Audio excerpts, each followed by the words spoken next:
BJP sitting ఎంపీగా కిషన్ రెడ్డి ప్రజలకు చేసిందేమీ లేదన్నారు సికింద్రాబాద్ బీఆర్ఎస్ ఎంపీ అభ్యర్థి పద్మారావు. బీఆర్ఎస్ నుంచి ఎమ్మెల్యేగా గెలిచి పార్టీ మారిన దానం నాగేందర్ను ఎవరూ నమ్మరన్నారు. సికింద్రాబాద్లో తనకు క్లీన్ ఇమేజ్ ఉందన్నారు. ఎమ్మెల్యేగా గెలిపించిన ప్రజలు ఇప్పుడు ఎంపీగా గెలిపించి పార్లమెంటుకు పంపిస్తారంటున్న పద్మారావుతో Sharif face to face. BRS party Secunderabad parliament అభ్యర్థి పద్మరావు గౌడ్ పజ్జన్న మనతో ఉన్నాడు. ఒకసారి మాట్లాడదాం. ఇక్కడ సికింద్రాబాద్లో పజ్జన్నగా ఆయన సుపరిచితుడు. ప్రచారం ఎట్లా నడుస్తుందో అడుగుదాం. అన్న నమస్తే, ఎట్లా ఉందన్న ప్రచారం ఎండల్లో? ఎలక్షన్లో క్యాండిడేట్ను నేను ఒక్కరిని ఎండాన్ని కూర్చుంటే నా వెంబడి కొన్ని వందలాది మంది కార్యకర్తలు టీఆర్ఎస్ పార్టీ నాయకులంతా తిరుగుతూ ఉంటారు. వాళ్ళంతా ఈ మండుటైన తిరుగుతుంటే నేను ఎండాన్ని ఎట్లా లెక్క పెట్టగలుగుతా? ఏం లేదు, ఎండ ఏం లెక్క చేస్తలేము. మాకు కావాల్సింది ప్రచారము.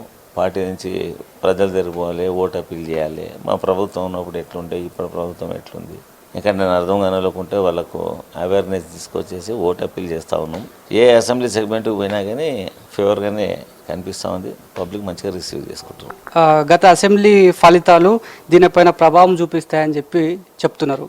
సో ఎట్లా జనాలు ఏమంటారు మీతో? అంటే జనరల్గా గ్రేటర్ హైదరాబాద్లో అటు బీజేపీకి కానీ, బీజేపీకి ఒకటి మహారాజ్ గంజ్ ఆయన రాజేష్ సింగ్ అనే ఎమ్మెల్యే ఉన్నాడు. అక్కడి వాతావరణం ఆయనకు అట్లనే ఉండాల్సి వస్తే ఆయనకు ఒకటి సూట్ అయింది తప్ప ఇక్కడ కాంగ్రెస్కి కానీ బీజేపీ కానీ ఒక అసెంబ్లీ సెగ్మెంట్లో కూడా వాళ్ళు విజయాలు సాధించలే.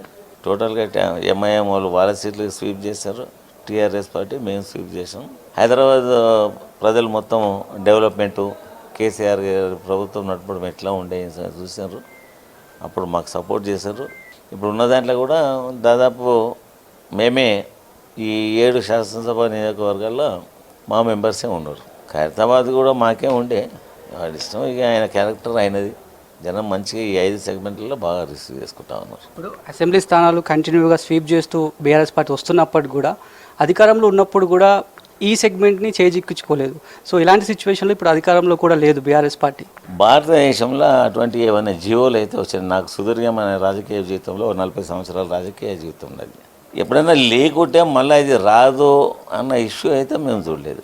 సరే క్యాండిడేట్లా లేకుంటే ఇక్కడ పబ్లిక్ క్యాండిడేట్ను రిసీవ్ చేసుకున్నారా చేసుకోలేకుంటే ఇటువంటివన్నీ గతంలో జరిగిండొచ్చు.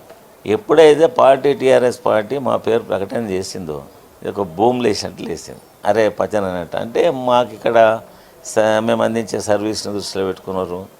ఎప్పుడు పోతే అప్పుడు సగం రాత్రి పోయినా కానీ అందుబాటులో ఉంటాడంట, చేస్తాడంట అని గతంలో మాకు తెలియబోతుండే. మా గురించి ఇంత ప్రచారం ఉందని చెప్పేసి ఈ సికింద్రాబాద్ అసెంబ్లీది టోటల్ సిటీకి పోయింది మెసేజ్.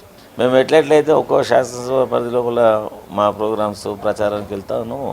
అక్కడంతా బాగా ఇది ప్రచారం ఉన్నది. వ్యక్తి మంచోడంట, నాన్ కరప్టెడ్ పర్సన్ అంట, ఎప్పుడు పోయినా కలుస్తాడంట, పేదోళ్ళకి ఏదైనా ఇబ్బందులు వస్తే నేనున్నాయని ధైర్యం చెప్తుంటాడంట. ఈసారి ఆయనను గెలిపించాలని చెప్పి ప్రజల్లో పోయింది ఆల్రెడీ. గల్లీలో ఉన్న పజ్జన్న ఢిల్లీకి పోతే గల్లీ పరిస్థితి ఏంది? మళ్ళీ ఎందుకు మా పార్టీ ఉంటుంది కదా, పటిష్టంగా ఉంది కదా. సికింద్రాబాద్లో మా పార్టీ ఎంత పెద్ద వ్యక్తి వచ్చినా కానీ మేము గెయిన్ చేసుకుంటాం కదా. మా పార్టీలోనే ఒక కార్యకర్తకు టికెట్ ఇచ్చినా కానీ డెఫినెట్గా 100% అతన్ని గెలిపించుకొని మా అధ్యక్షునికి అప్పచెప్తాం. పజ్జన్న సికింద్రాబాద్ ఓటర్లకి ఏం చెప్తున్నారు? మాకు సపోర్ట్ చేయమని చెప్తున్నాము. మా దగ్గర మా సికింద్రాబాద్ అసెంబ్లీకి ప్రజలకు ఎట్లా అందుబాటులో ఉండి వాళ్ళకు ఏదైనా ఇబ్బందులు వస్తే నేనున్నా అని చెప్పేసి వాళ్ళకు ముందుకు పోయేసి వాళ్ళ వచ్చిన సమస్యలను పరిష్కరించే దిశగా ఎట్లయితే పనిచేస్తామట అక్కడ పార్లమెంట్ వైజ్ కూడా అట్లనే పనిచేస్తాం. ఇది మొత్తానికి ఎప్పుడు జనాల్లో ఉండే పజ్జన్న, నీట్ ఇమేజ్ ఉన్నటువంటి పజ్జన్న పైన ఖచ్చితంగా నమ్మకం ఉంచి తనని గెలిపిస్తారని చెప్పి ఆయన మాత్రం ధీమా వ్యక్తం చేస్తున్నారు. కెమెరా పర్సన్ శ్రీకాంత్తో కలిసి షరీఫ్, V6 న్యూస్, హైదరాబాద్.